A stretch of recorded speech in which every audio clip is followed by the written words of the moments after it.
Bonjour. Aujourd'hui, nous expliquerons la lésion chimique et comment elle se produit.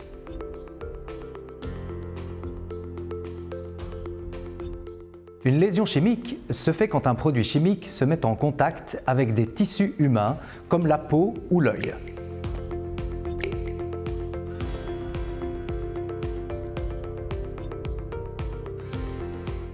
La lésion chimique peut être provoquée par des produits irritants ou corrosifs.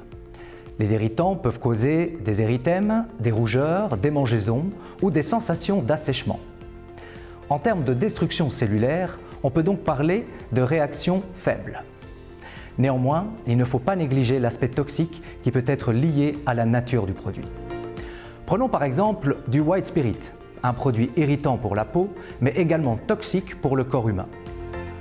Les corrosifs, quant à eux, entraînent potentiellement des lésions graves à cause de leur capacité de pénétration dans les tissus.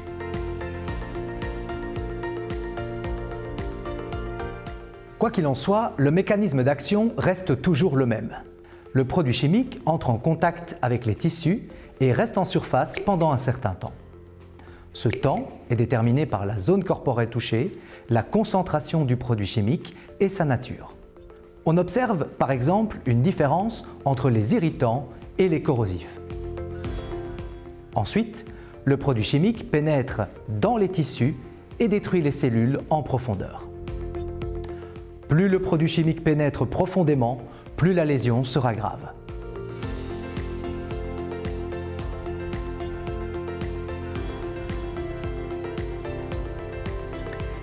Quatre facteurs vont déterminer la gravité de la lésion chimique. La nature du produit, la concentration de celui-ci, le temps de contact avec le produit et sa température. D'abord, il y a la nature du produit.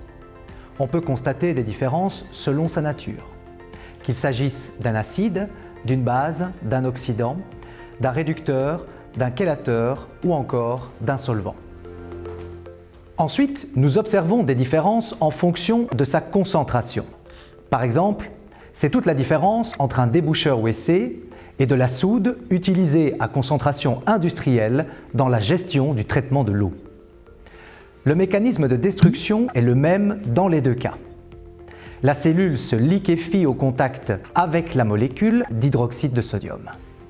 Mais la pénétration sera beaucoup plus rapide en cas de contact avec un produit chimique très concentré. Le temps de contact est également très important. Plus le produit chimique reste en contact avec les tissus, plus celui-ci agit. D'où l'importance d'éliminer mécaniquement ce dernier dans les meilleurs délais. Et stop! Et enfin, il y a la température. Tout liquide porté à une température supérieure à 50 degrés déclenche irrémédiablement une brûlure thermique en cas de contact. Cette brûlure détruit des cellules et facilite la pénétration du produit chimique dans les tissus. Vous voyez que la gravité des lésions est liée directement à la pénétration du produit dans le tissu. L'objectif de la décontamination est donc de stopper ou limiter la pénétration du produit dans les tissus dans les meilleurs délais. Cette décontamination ne peut pas guérir, mais elle a une fonction primordiale: arrêter ou limiter la pénétration du produit chimique. Ainsi, une meilleure prise en charge par les services médicaux est possible. C'est pourquoi les dispositifs de premier secours pour les incidents de projection de produits chimiques sont tellement importants.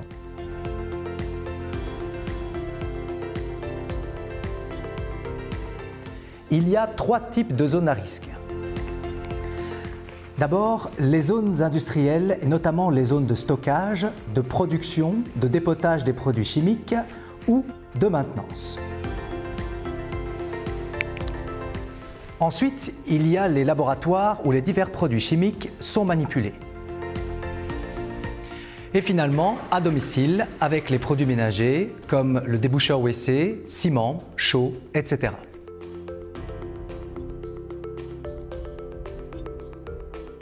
Une projection d'un produit chimique peut être liée à une erreur humaine de manipulation. Une casse de contenant ou une défaillance du matériel peut l'entraîner également. Par exemple, Une opération de maintenance sur une vanne qui serait mal ou pas consignée du tout peut entraîner, en plus de la lésion chimique, un choc mécanique causé par la pression du jet. Outre les projections directes, on voit aussi des contaminations croisées, par exemple par un gant souillé au contact de l'œil.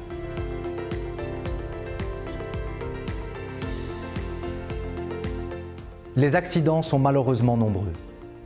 Pour les prévenir, la première priorité reste le respect des consignes de sécurité. Au niveau collectif, avec le respect du plan de prévention, et au niveau individuel, avec le port des équipements de protection individuelle. Puisque malgré ces préventions et précautions, un accident peut toujours arriver, il est primordial de disposer d'un système de décontamination efficace aux zones de risque. Ainsi, cet éventuel accident chimique peut rester tout simplement un incident.